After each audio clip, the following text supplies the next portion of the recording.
people in the room. The first really important person is Lori Eastwood, who is our library director in Folsom, and who has made this room available to us. Thank you, Lori. Thank you.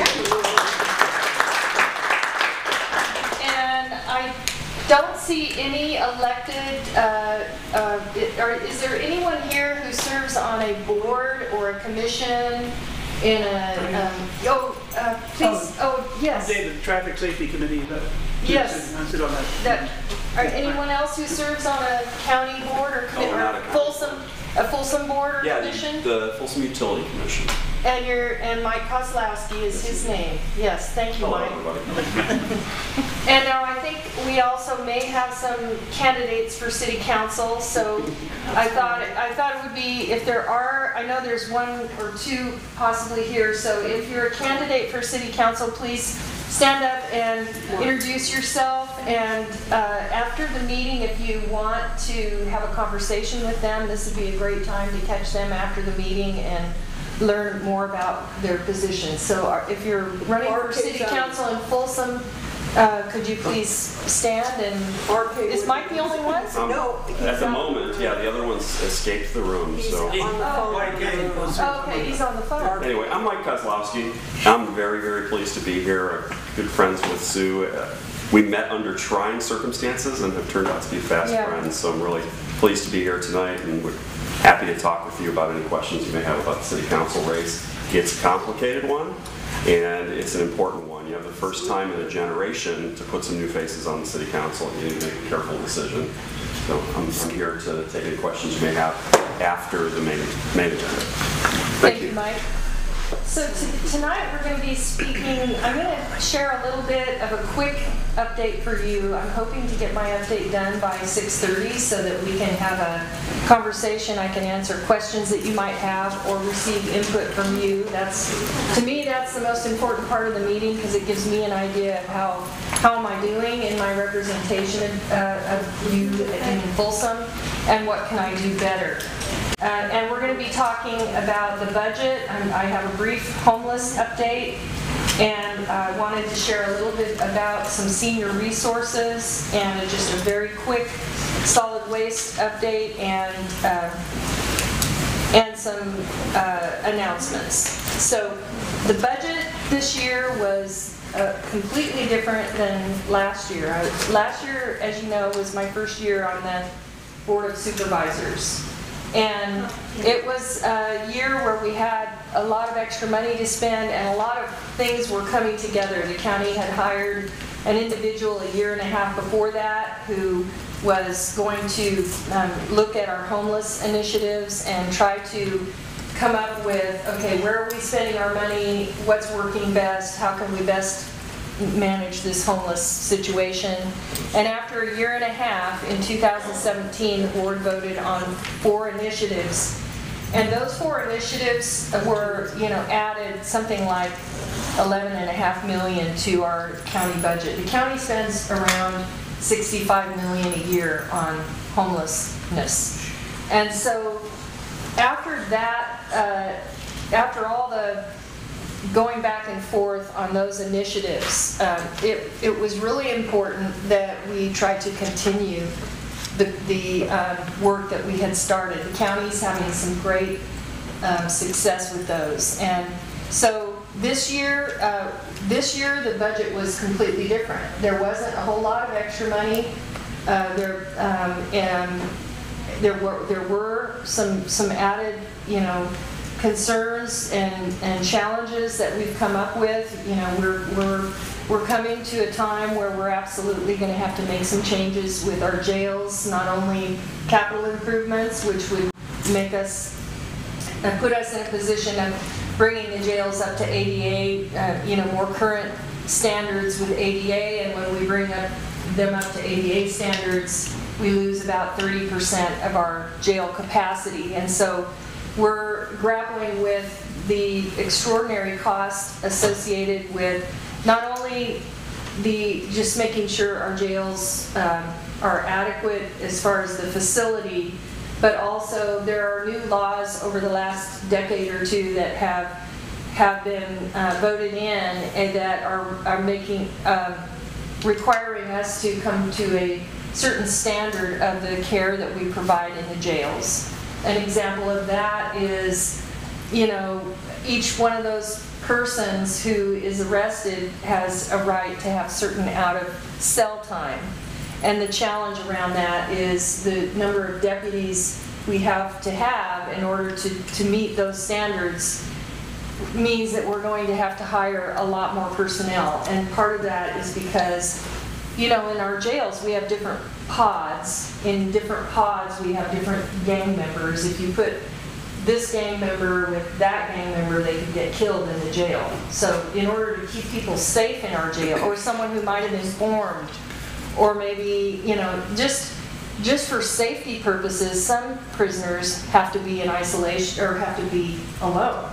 And so when you have those kind of people, you can't put them out with it. You can't just let them all out to have out of cell time in the fresh air because something horrible could happen for the safety of the prisoners and for our deputies who are in the jail. So you can see there's challenges around that, and so what the board is doing right now, we have, you know, been in negotiations for about 2.5 years, trying to come up with a plan that would satisfy some of the, you know, attorneys and activists that are, you know, pressing on us to bring this to current what they consider current or appropriate standards.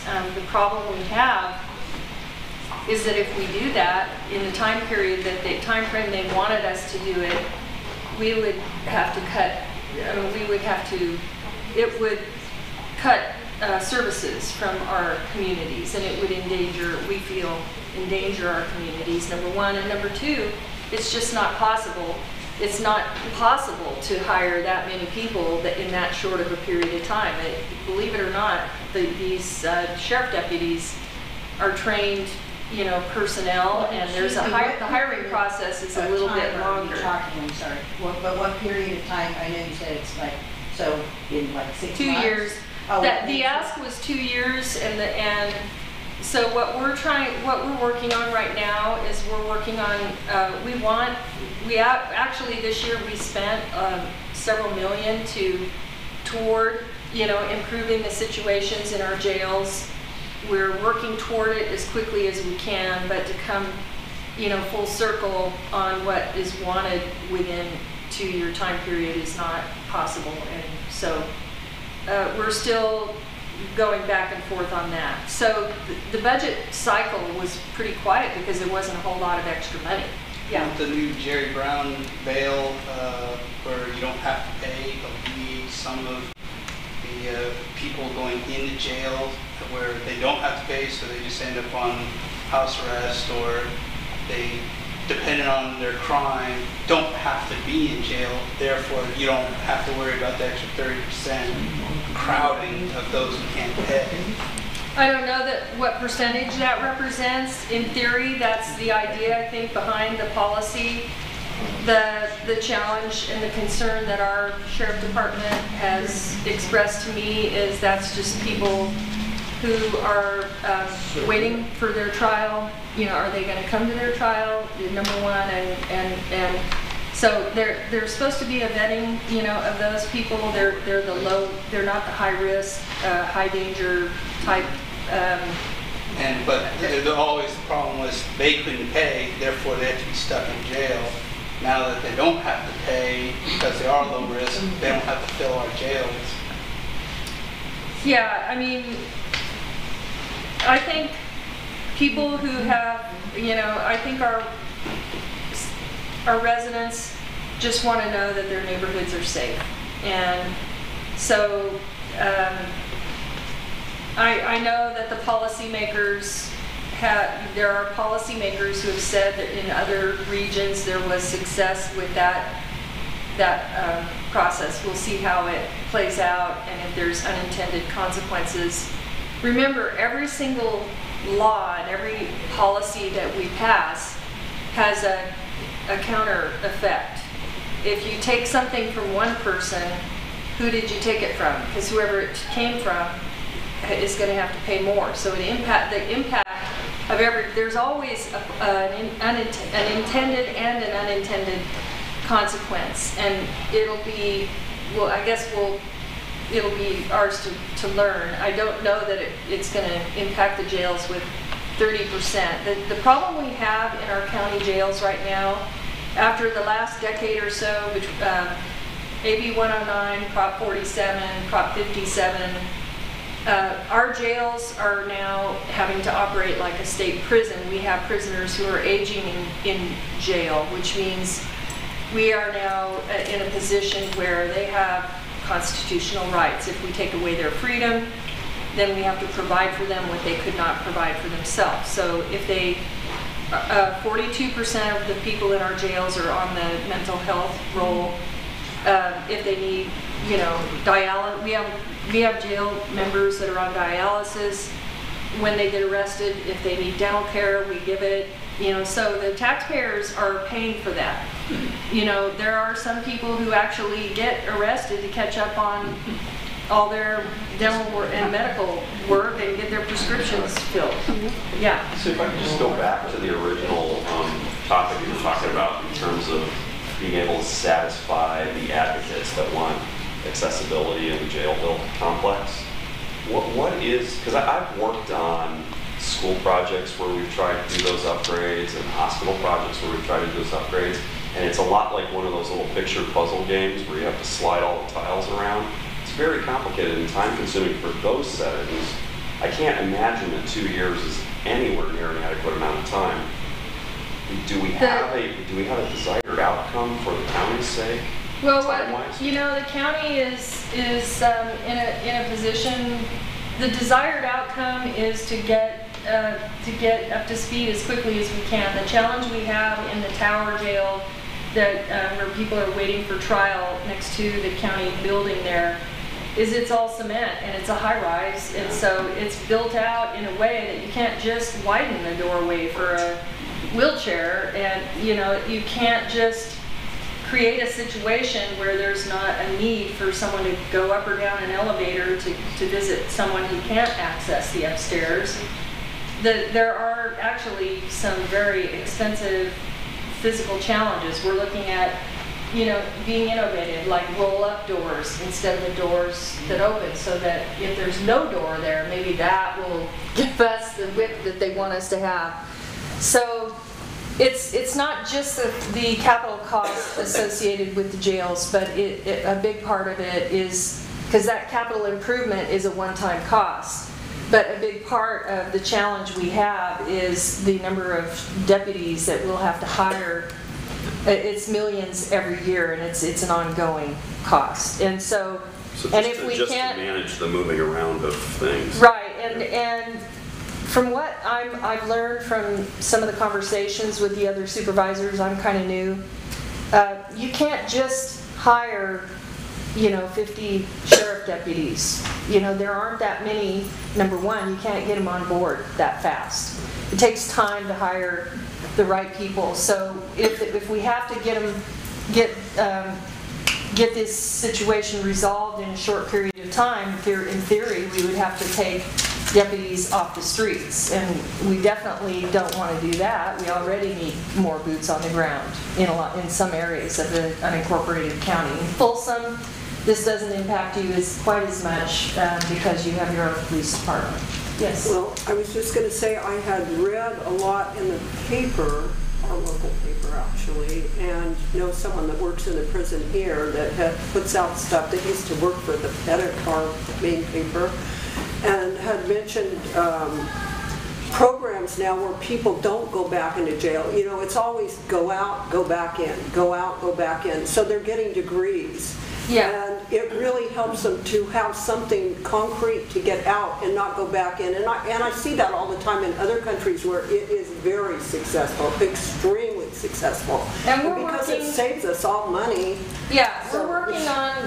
Makes sense. We're working hard on programs that will rehabilitate people and that will help them after they get out to be successful as they come out. In fact, our sheriff is partnered with some of our transitional facilities where people get released from jail. They go into a transitional home where there's, you know, some services, you know, and support to help them get a job and so forth. So That's all. we're working on all that, but it's hard to keep up with what's come down to the local level. And also, before I go any further, I did want to acknowledge YK Chandra, did I say it right? Yeah.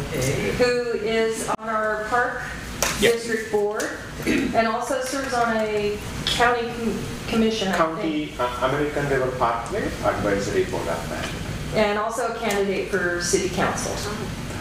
And so you were out when we introduced the candidates, but I told everyone after the meeting they could talk to candidates and learn more about it.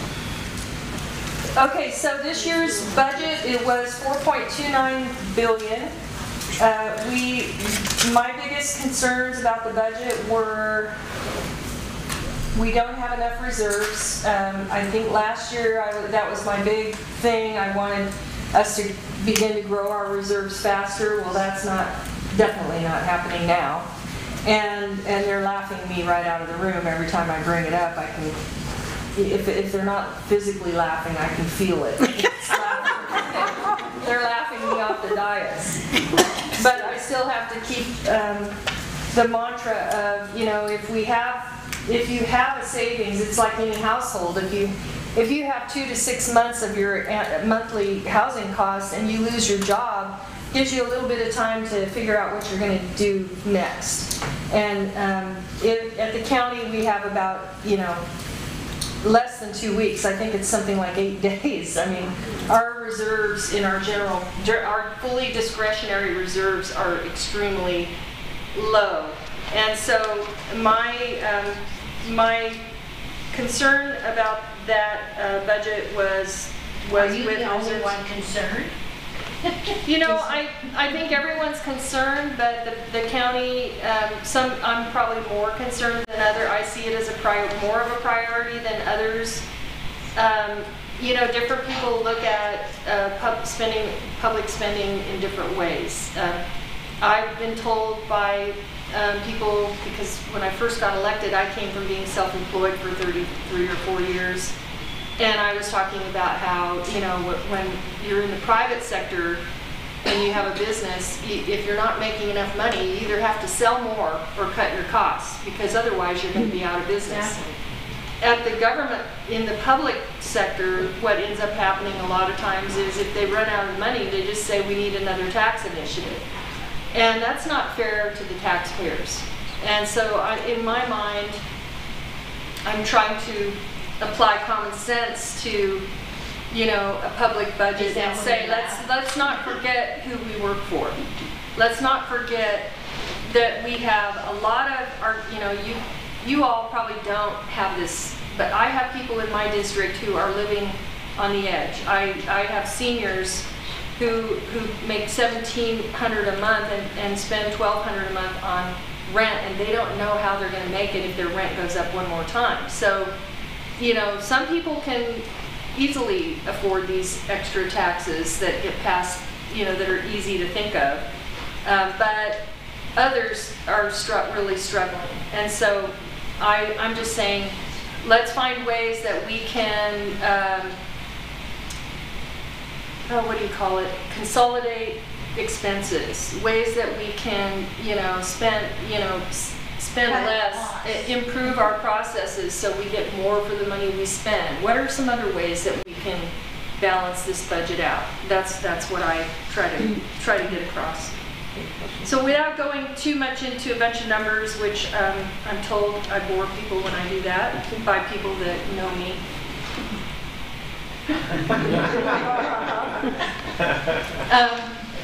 I'm going to move on to the homeless update. Okay. So you probably saw in the Sacramento Bee about a month ago or so that homeless deaths have jumped 75% over in 2017 over 2016. That is sounds like a huge jump, but 75% represents, it went from 71 to 124 people who died. And I'm not sure what that's attributed, and it's a tragedy. It's a terrible tragedy, and we also have an increasing senior homeless situation going on in our county. I wanted to share some good news, and that is that the state of California's budget from 2018 for 2018-19 is including $600 million statewide for a homeless response. What that equals to our county, we anticipate the city of Sacramento will get around $5.6 million, and $12.7 million will go countywide to Sacramento Steps Forward. And if you remember, Sacramento Steps Forward works with the county, administers funding for transitional housing.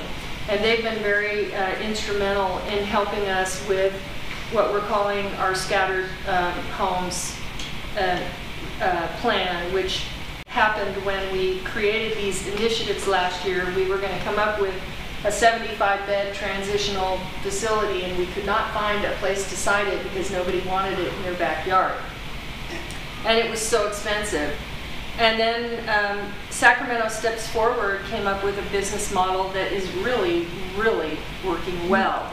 And how it works is they're identifying homes, whether they lease or buy, and then they write in their contract they're going to sublease. If it's 5 people or less, you don't need a special business license or an ordinance. So they can put 5 people in a home, a transitional home, and wrap services, county services around that. And we're having great luck not only with getting people out of the cold faster, but we're having some great success with some people that wouldn't come before. An example would be, there are some people out on the American River who they form their own, they're not blood family, but they form their own family. They sleep together, they protect each other, and they are like family. And they won't, if one won't leave that group. But if you get to know them, and our sheriff deputies are having some great success with their homeless outreach teams and also our rangers, you can say, why don't all 5 of you come out into one transition home and you can make your way across together. And we're having success with that. So the county is, there's lots of success stories, and we're making great progress. But it's not enough, and not fast enough, but we're doing absolutely the best we can.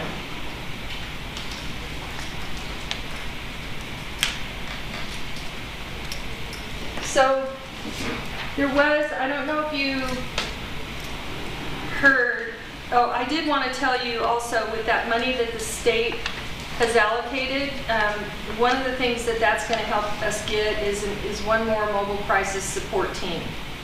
And our sheriff deputies have started this as a pilot. They have one in the north area and one on the south area. We're going to get one more in the north area, so we'll have 2 in the north area.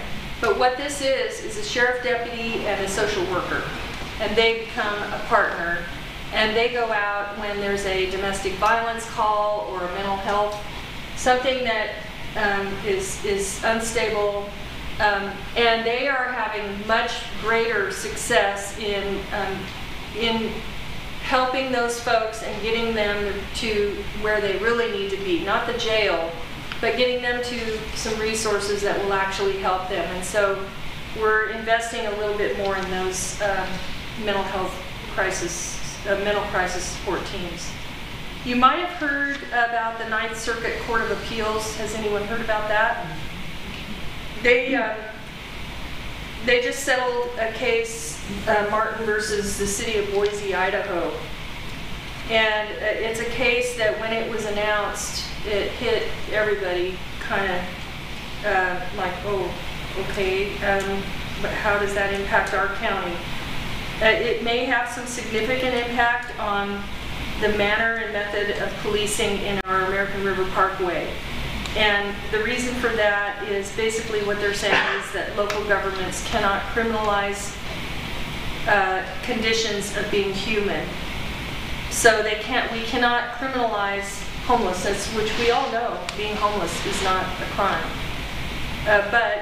So if they're sleeping, sitting, seeking shelter, we can't push them down the road unless we offer them shelter. We cannot arrest them for sleeping on public property. We can still enforce if they're doing something wrong, like loitering, if they're vandalizing or destroying vegetation or something like that, then we can enforce it. So right now, we are in a position at the county where we're trying to figure out how does that impact us, because last year we put $5.7 million in additional dollars for cleaning up the parkway and moving homeless people out of the parkway. And so that, we're not sure how that will impact us. We've hired a lot extra armed rangers and spent a lot of money, and we're taking tons and tons of garbage out of, how many tons each week, Matt? It varies, but I think last week there was 12 tons. 12 tons a week out of the parkway. And when I said to the rangers, well, okay, so when you take the garbage out of the parkway, do they stay out? Do they keep it clean? And he said, no, it comes right back. Comes right back. So it's not, cleaning after them doesn't solve the problem. Wrapping them with services, in my opinion, is a slow way to help, but it's the only way we can really, permanently get them into a sustainable living situation. I've talked to you guys before about the big elephant in the room. Does anyone remember what the big elephant in the room is that nobody talks about? Okay, I must not have said it. I must not have talked very well. I'm going to talk about it again. The big elephant in the room is that we have a generation of boomers who are now seniors. We have a huge aging population that is on a low fixed income. And that is our next, what they're calling the silver, some people are calling it the silver tsunami. And I learned about it because people in my district called me. I had one woman call me and ask if she could have coffee with me, and we went to Coco's. And she said, Sue, I don't know what I'm going to do. I'm on a fixed income. I'm a widow. I pay $1,150 a month. I had surgery and had all my large intestines taken out, so I can only eat 12 foods. And when my stomach gets upset, I have to buy vitamins, and they're really expensive. So that completely destroys my monthly budget. And she went through this story of how her rent had gone up $100 for the last 2 years, each year. She said, if it goes up one more time, I don't know if I'm going to make it. I'm okay in the studio apartment. She said, I'm happy, I'm good. But I don't even know if I can afford that. I don't know what to do, and I make too much money to qualify for poverty level. She makes just a little bit more than what you can make to qualify for some of those housing assistance programs. So she asked if I would come to her complex. It was in Citrus Heights to talk, and we did it.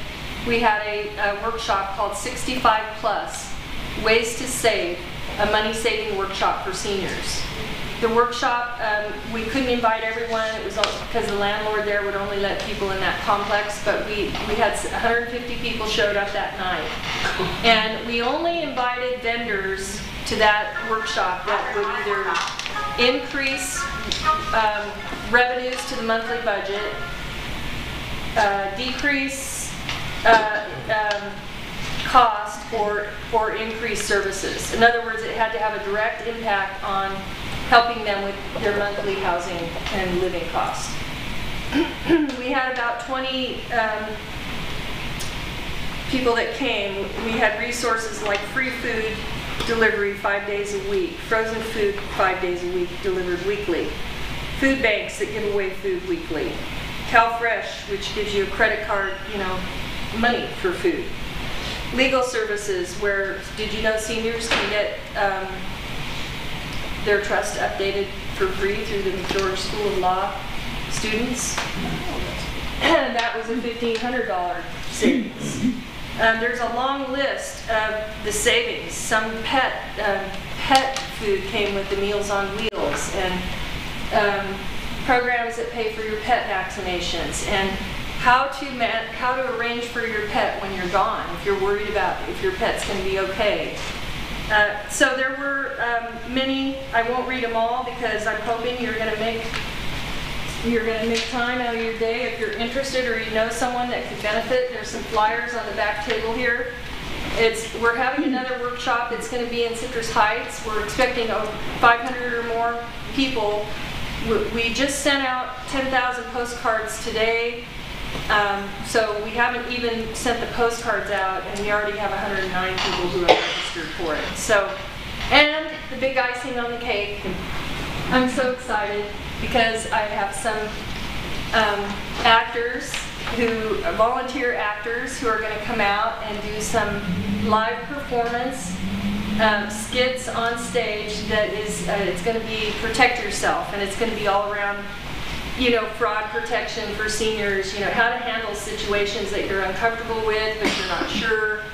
And I'm really excited. They're working and partnering up with Adult Protective Services to create some scripts and some skits. And they're going to liven up our event and bring some fun learning lessons. So it should be fun. It's on October 23rd from 9 a.m. to 1 p.m. and it's registration starts at 8:30. It's free. And we're going to give you lunch, and it should be a lot of fun. I wanted to let you know that organic, I'm 5 minutes late, but I'm almost there. Organic recycling is coming next. That's the next conversation we'll be having.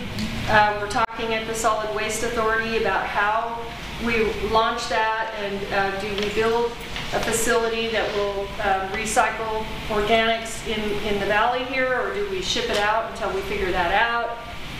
All those conversations are happening. I don't have a whole lot of detail, but I did want you to know in the next couple years that's in the law. We have to be bringing that as a result of AB 32, and I think it was SB 375.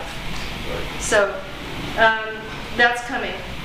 I also wanted to let you know, to remind you, do not wait till the last minute to vote. Everyone knows that the way we vote has changed, right?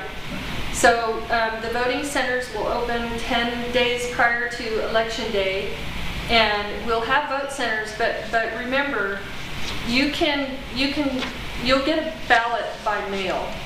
You can fill it out and mail it in as an absentee. I've done that for years because it's how I do it. But you can also fill it out and drop it off at the vote center. You can also fill it out and take it to the vote center and ask them for another copy so that you can go to the vote center and vote like you always did at the polling place. And if you lost it, you can go to the vote center and they'll give you another one. You just have to have your ID and they'll print one up for you.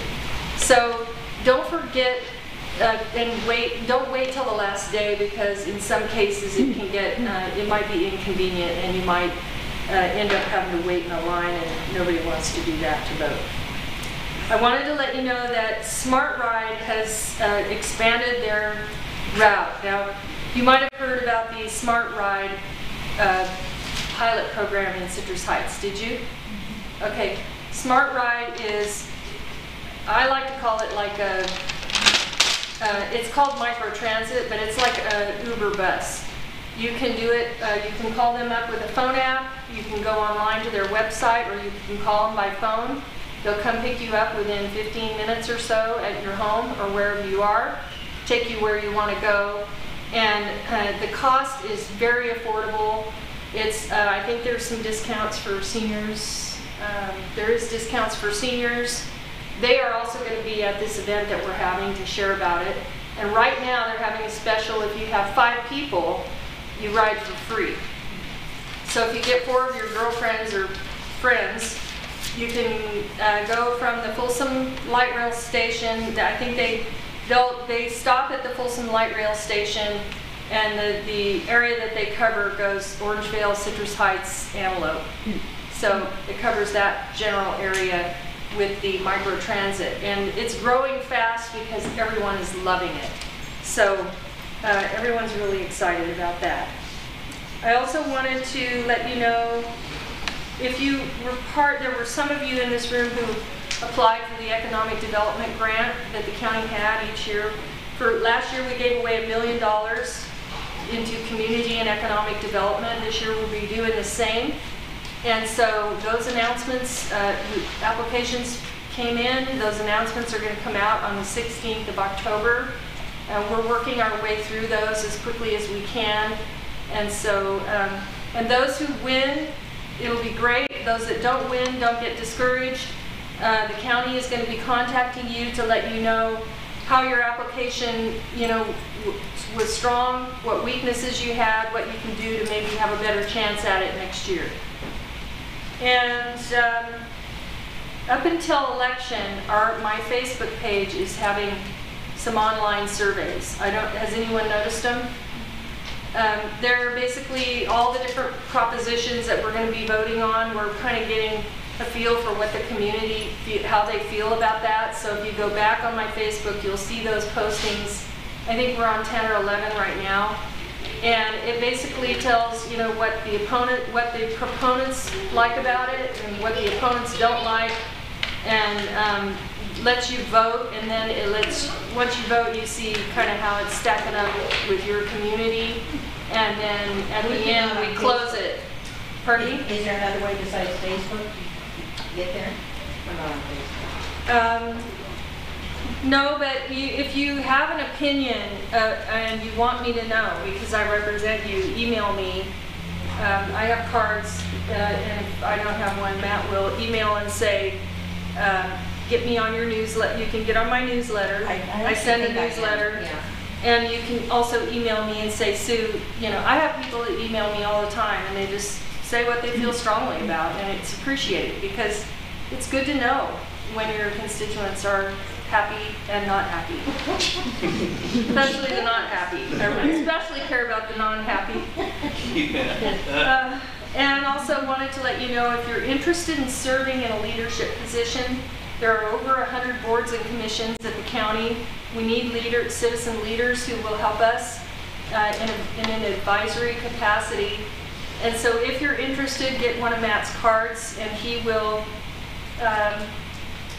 send you a list that lets you know the boards that have openings, and you can kind of say, oh, this sounds interesting, or that sounds interesting, and we'll get you on a board.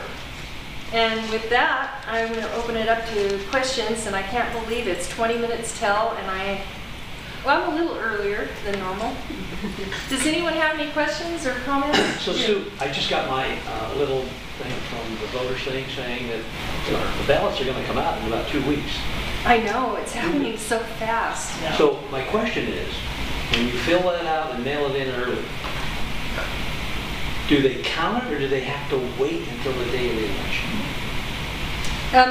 Matt is the one who did all the research on this for my office, and I'm going to let him take that and run with it. I do, yeah. So absentee, if you want your vote to count on election night, if you want to see those results come in, vote absentee, because what happens is if you vote absentee and it comes in, and the voter registrars will put the ballots through the machine, but nobody knows the results of that. Then the exact time that it turns, they know about it, they pump it off to the website. That's the first result you get. The first result you get is absentees. The second result you get, probably a couple hours later, are going to be the people that physically voted at vote centers. Not the people that dropped off a ballot, the people that got a new ballot and turned it in.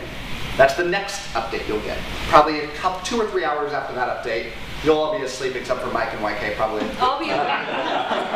Yeah, they'll be awake. And they'll be clicking refresh about 2 million times. And then the next day, you'll probably get another update, and that's going to start showing you the people that submitted the late absentees and all the people that walked in an absentee ballot, because those all have to be physically opened by somebody, fed through a machine, and they don't have time to do that the night of. They're already going to be overloaded.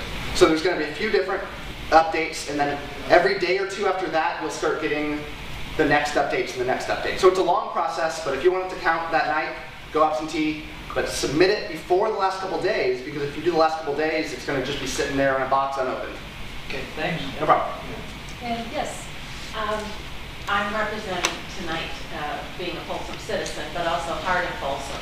oh, And we are concerned about mental health dollars. We're not seeing a lot of them here in Folsom and East County. And I realize that the numbers compared to Sacramento might be significantly less, but the need is still here. And I'm not seeing a clinic, or it's difficult to convince people or drive people downtown every time they need to see someone regarding their mental health. yeah, and you know, that's one of the challenges that we have over time. As you know, we closed down a lot of our mental institutions in the 70s or 80s, I think it was. Yeah. And now we have a real backlog. We have a real problem, and the challenge we have is the cost associated with, you know, the housing and the services. The county, the county spends around $65 million a year. City of Sacramento spends around $13 million a year. The legislature is currently working on possibly, you know, balancing that out, because what we have wraparound service, we have money for wraparound services, but no money for capital improvement or for housing. You know, But what about just clinics? What about professionals in the mental health industry that will come out and treat people in this area? It is a problem. A lot of the people in the outlying areas can't make it downtown, and for the Heart, I know because I work with the Heart in Citrus Heights, the Navigator was spending so much time transferring someone downtown, waiting in line. It was like a full day on one person. We are trying to, you know, our staff are trying to improve, you know, those types of services. It's a matter of, you know, some of this is a matter of just it takes time to get these things in place. So what I think would be good would be if you connect with my office, and so we can connect you directly with our county staff who are working on this stuff, and give you, you know, maybe there's a way we can figure out how to give some of the outlying areas a little bit more support. Like one day a week for 2 hours we're going to be in this spot, and then you can save all your all your people for that day or whatever. That's not always possible because you have to catch them while you can get them. If they want to come in the East County area who would want to advocate for that. I just don't think we know what to do. Matt has something. Let's connect after the meeting too, because there's probably a lot of services that you may not know about also. My wife's a mental health counselor, and she's in Folsom all the time. And so we do, and she works for the county. So we do a lot of services outside of the building too. So let's talk after the meeting and we'll figure out what's going on. Yes. Yeah. I think after moving about 5 months ago and looking at all the rentals and going into shock at how much, both for buying a place and for renting, which I think I mentioned last time, but it was shocking to me how much the prices had gone up. And I thought it was just Folsom, but it expands beyond that. Although the historic district where I live and love and support was where I mainly wanted to look. But what I learned from that, and I know I'm not the only one, I watched one property 1 week on one price, and once they saw that everybody else was going up, they moved their stuff $200 or $300. I mean, in 6 years' time, it really has astronomically gone up. And I predict you'll have concert-level crowds coming of the seniors, but it's not just the seniors, it's the average working-class people. It has become unbelievable. Are you talking about homelessness? The homelessness. Okay. It's going to have a new influx of people that are not mentally ill, not drugged, but regular and not just senior. There is going to be an influx of people coming up, and I myself, I think you're not for it, but I am for rent control. very much so, because this is very hard. As you mentioned, the senior said it's $100 a year, and you have 6 years.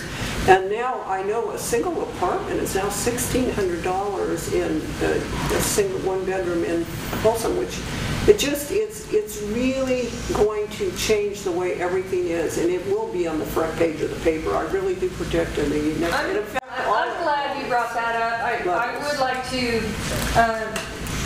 share why I'm not for rent control. You're right. I'm not. I'm adamantly not for rent control. It's not because I don't care, because I do. Actually, rent control will, there isn't any economist, I've read a lot on rent control, there isn't one economist that I've found that feels that rent control works.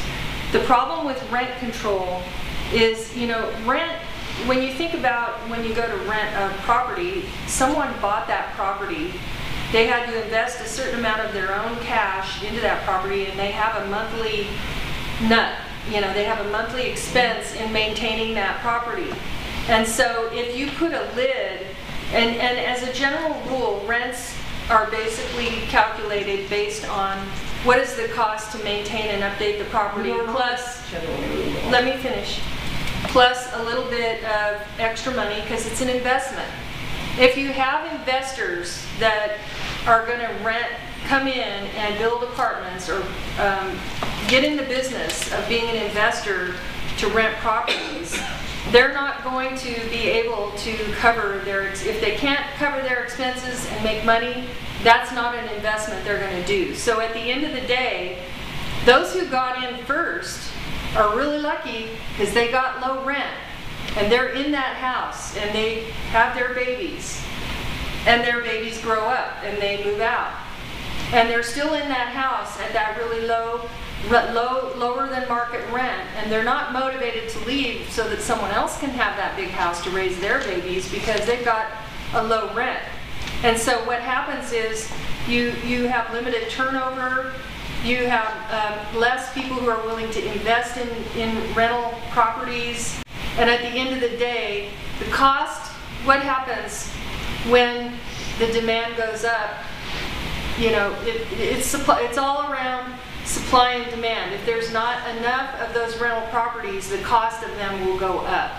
So let's say that family does finally move out, and now that house is dilapidated, and that investor who didn't make that much, wasn't motivated to spend a lot on the property, he didn't keep it up, but now he's got to bring it up to snuff. And so now he's going to invest and bring it up to speed and adjust the rent to help cover the cost of that. And so the next person that gets in pays a much higher rent because they're paying for the deferred maintenance on that property. So at the end of the day, rent control doesn't work. What would be better would be finding ways to maybe subsidize situations where, help people figure out how to reduce their living cost in some way. The problem we have with housing in California, it's so complex, but I'm just going to try and say it in an easy way. We have policy that's driving the cost of housing way up. We're not fixing roads, so now we're asking developers to pay for what we can't pay for, and their cost of, and we have all these regulations and laws that are making it more expensive to build homes. And the cost of housing has gone up to the point where developers can't afford to build it and charge what they want to charge. They have to raise the cost of the housing.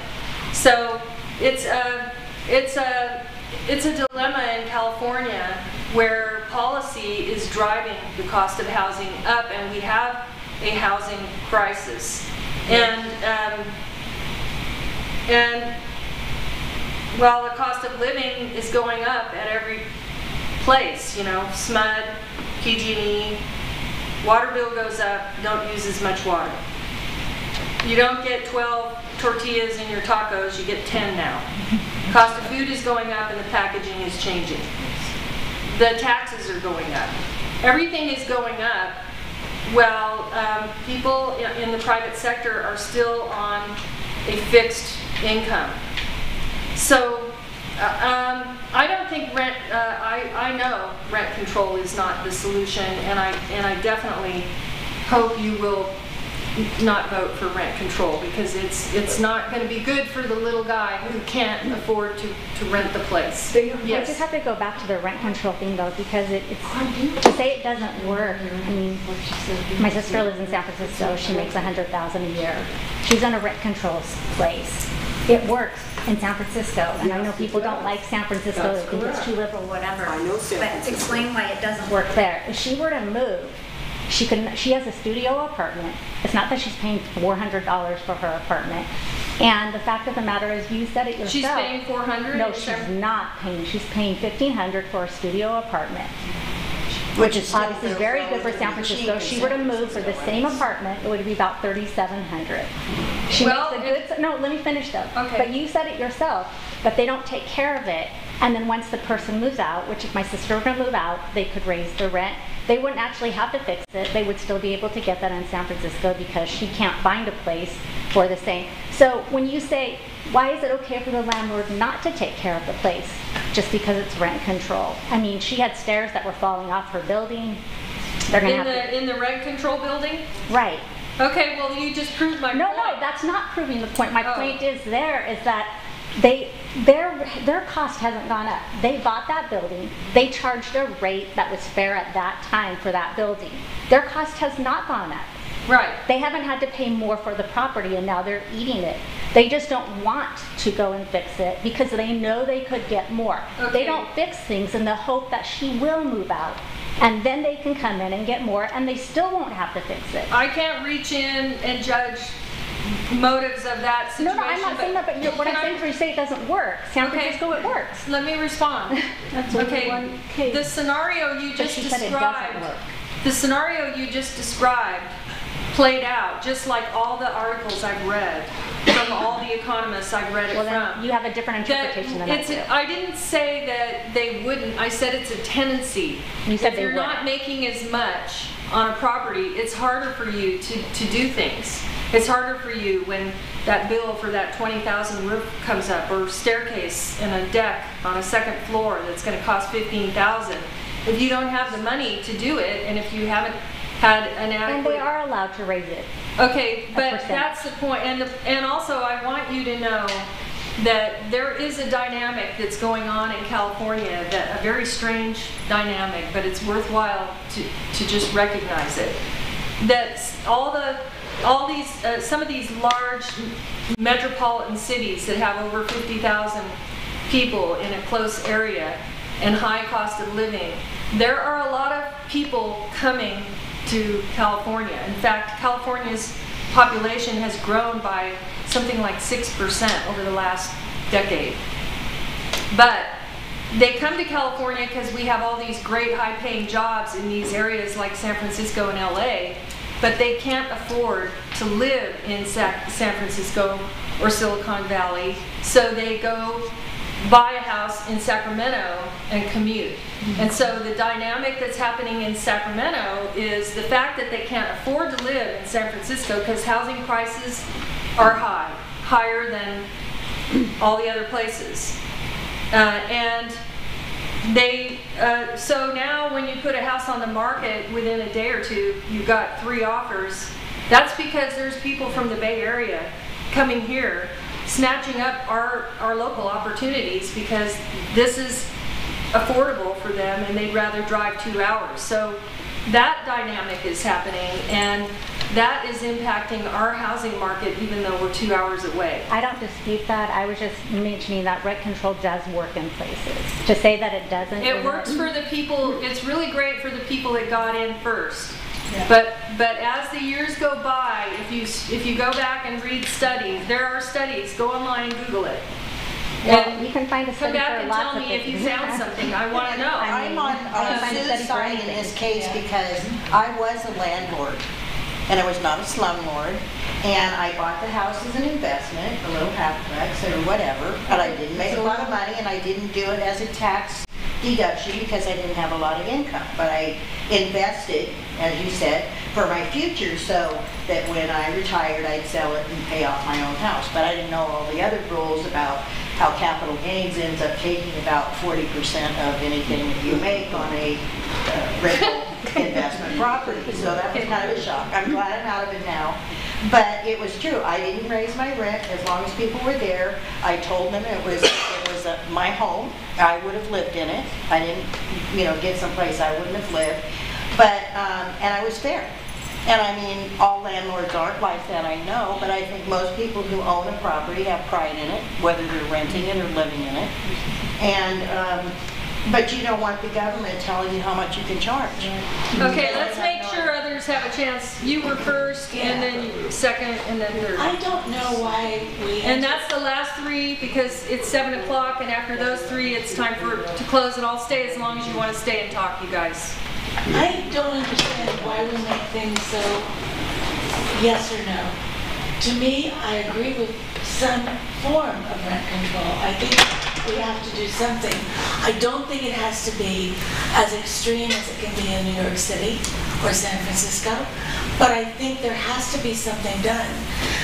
When we were at the candidates night, the candidates were all talking about moving companies in here. That's great. There's no place for the people to live that are going to work at the companies. So maybe we need to take a different look at rent control and not say rent control is bad or rent control is good. And it's great that you're a great landlord, or we're a great landlord. And I've heard that from people. But, and I'm in the real estate business, most of the landlords are not looking out for the tenant or considerate of the tenant. So, although I don't want government telling me everything to do, maybe we need to take a look at what we could do that's a little out of the box, that might be a way for people to live here. I think, and I think that here's an out-of-the-box thought. Reduce some of the barriers to building affordable housing. And when you do that, it will make it easier for people to do that. You know what doesn't though is that people, I don't want that in my neighborhood. And living in Folsom, I watch Folsom. I mean attainable housing, not affordable. I know, okay, Yeah. Sorry, technical term. So everybody free. Yes, I promise, Can I just make one point? It might be worthwhile just to clarify what you're voting on in November. The Proposition 10 about rent control is a repeal of the Costa-Hawkins Act from back in the 90s, which would allow cities to then implement more strict rent control throughout the state, okay? Costa-Hawkins puts some limitations on the type of rent control that you can have, but doesn't say you can't have it, okay? So we're not voting for or against rent control necessarily, we're just talking about the Costa-Hawkins restrictions that are in place currently. I think there's also something in that bill, correct me if I'm wrong, around the landlord has to help pay for their So the measures that were proposed in Sacramento have a whole bunch of individual restrictions that would apply to Sacramento. Some of them can't be enforced unless Costa-Hawkins is repealed, because those things are not allowed currently. Yeah, like one of them was that the landlord was going to have to pay when they had someone move out of their house. Say they had to sell their house, then they would have to pay to what do you call that? Relocate. Correct. So up to $5,000. But the actual Prop 10 is just a repeal of Costa-Hawkins. It makes you not want to have rental properties in California. What's that? Okay, well, let's keep going because to be fair. That's a lot of discussion. I'm a realtor also, and the real estate department is advising vote no on the rent control. For one reason, the whole real estate market will drop tremendously because nobody wants to own a rental house anymore. Right. And they're going to dump it. A lot of Chinese already start dumping their houses because they pay cash to buy a lot of investment homes. And now they said, no more, we don't want to be landlords anymore. Yeah. There are big investors who are already saying when that passes, I'm out of California. Yeah, I used to manage homes and I don't want to do that anymore. It's not necessarily. Yeah, maybe. Did you have something? Yeah, I was wondering, is there any plan where everybody's expanding like housing across the highway for Folsom? We're already on water restrictions and they're telling us power restrictions, whatever. Where's all this extra water and power going to be coming from in order to feed an extra more community in downtown of Folsom across the highway. Okay, so I'm gonna say that that decision was made it's already been made, but on every single project, that South of 50 project, they did an EIR, environmental review, and they had to show that there was enough water before they could get that approval. I think Mike It's a finite resource. If you ask me afterwards, building storage capacity. I'm on the Folsom Utility Commission, I can explain it to you. Hang around Mike, for a second. that might be a question for your city leaders, because I wasn't involved in that. It was kind of before my time, but my understanding, and I've talked to people since then when I was running for supervisor, I was asking about that, and they said... But it will impact your county as far as water and more sanitation. No, but in theory, but they have met all the legal, and trust me, the legal requirements in California are strict. So they have to meet those in order to get that approval, I'm assuming. But I'm not probably your best resource for that. That would be a question for the city people that were involved in that. Were you involved in that, Mike? No, I was not. Okay, but you might know, Mike might know more about it than I do. But it just doesn't make sense if we're already strictly. From a policy... So there's two separate things. The amount of water in the American River is an issue for us to all be concerned about because there's less snow all the time. Oh, yeah. The city of Folsom has plenty of water rights to satisfy the needs of our current city and the expanded part of the city, with excess to spare. The only thing that may impact us is if for some reason we don't get snow up in the mountains for several years in a row. And then it goes back to where you have a barge down inside the lake trying to pump it up and into the best thing about Folsom is we get to pull water out of the river first before anybody downstream gets a chance. We have the oldest water rights in Folsom. But we have a lot less as more and more mouths. I want to thank everyone for coming. Anyone who wants to stay and continue this discussion, I'm staying until you're ready to go. Thank you for coming, and if anyone wants to stay, I'll stay.